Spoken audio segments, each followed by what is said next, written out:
Big breaking news, রাজ্য সরকার নতুন এবং দুর্দান্ত সুখবর নিয়ে এলো সিভিক ভলেন্টিয়ারদের জন্য। Hello guys everyone and welcome back to my channel. তোমরা সুজিত বিশ্বাস, সুজিত ব্লগস করো সাধারণ নমস্কার। আশা করি তোমরা সবাই ভালো আছো, আমি খুব ভালো আছি। আজকে ভিডিওটা ইন্টারেস্টিং হতে চলে থাকবে।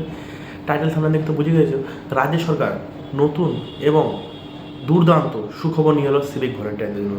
রাজ্য সরকার সিভিক ভলেন্টিয়ারদের দুর্দান্ত সুখবর কী নিয়ে আসবে সেটা আপনাদের সাথে বিস্তারিতভাবে আলোচনা করবো।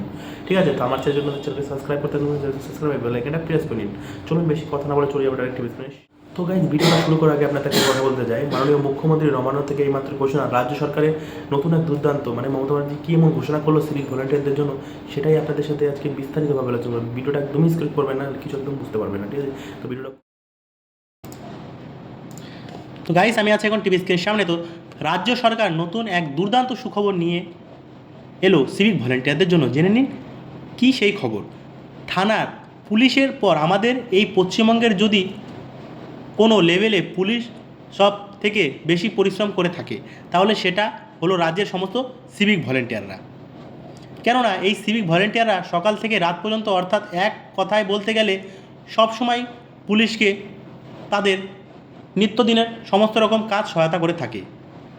কিন্তু তাদের বেতন থানা পুলিশের থেকে বেশ অনেকটাই কম। শুধুমাত্র রাজ্যের সিভিক ভলেন্টিয়ারদের এখন বর্তমান প্রতি মাসে 10,000 টাকা বেতন দেওয়া হয়। আর সেই এত কম পরিমাণে বেতনে নিজের পরিবারের খরচ চালানো বেশ হিমশিম খেতে হয় সমস্ত সিভিক ভলেন্টিয়ারদের। এই রাজ্যের সিভিক ভলেন্টিয়ারদের জন্য গত বছর আগস্ট মাস থেকেই বেশ অনেক আলাপ আলোচনা হচ্ছিল।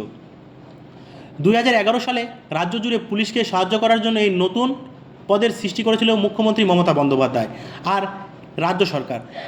তখন থেকে এখন পর্যন্ত সিভিকরা রাজ্যের পুলিশদের সমস্ত রকম কাজে সহায়তা করে আসছে।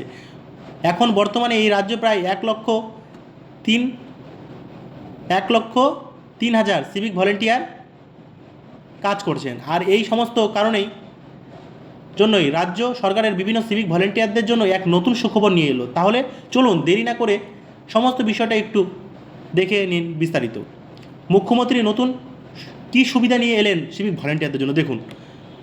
আগে সিভিক ভলেন্টিয়াররা কোনো রকম ঋণ পেতেন না, কেননা তারা চুক্তিভিত্তিক আবদ্ধ ছিলেন। রাজ্যের সমস্ত সিভিকদের ভারতীয় স্টেট ব্যাংক অর্থাৎ SBIতে ব্যাংক অ্যাকাউন্ট রয়েছে, কিন্তু যেহেতু এরা আগে থেকেই চুক্তিতে আবদ্ধ রয়েছে এবং সেই চুক্তিতে লেখা রয়েছে যে যেহেতু রাজ্য সরকারের পুলিশের এই নতুন পদটি অস্থায়ীভাবে তৈরি করেছিল, তার জন্য তাদের কোনো রকম ঋণ দেওয়া যাবে না। মূলত তার জন্যই কোনো রকম ব্যাংক সিভিকদের ঋণ প্রদান করতো না, এমনকি তাদের কোনো আর্থিক সাহায্য হলেও পাওয়া যেত না ঋণ। রাজ্য সরকার এবার এই সমস্যা সমাধানের জন্য নতুন ব্যবস্থা নিয়েছে, কিন্তু এই নিয়ে ভারতীয় স্টেট ব্যাংক কোনো রকম ইতিবাচক ছাড়া দেননি, বরং দিয়েছে অন্য আরেকটি ব্যাংক।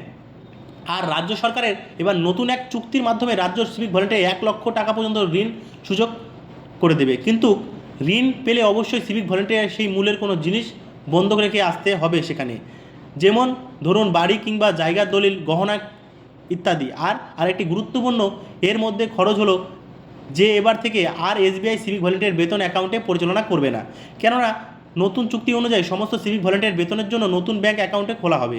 এই নতুন প্রক্রিয়া চলতি এপ্রিল থেকেই সম্পূর্ণ করতে হবে বলে নোটিশ দিয়েছে রাজ্য সরকার। যদি সে নির্দিষ্ট ব্যাংক সিভিক ভলেন্টিয়ার ঋণ দেয়, তাহলে তারা কম সুদের হারে প্রয়োজনে সময় ঋণ পেতে সক্ষম হবে। তো গাইস, আমার ভিডিওটা এখান থেকে আমি শেষ করছি, আর দেখা হচ্ছে নেক্সট ভিডিওতে। তো টাটা, বাই।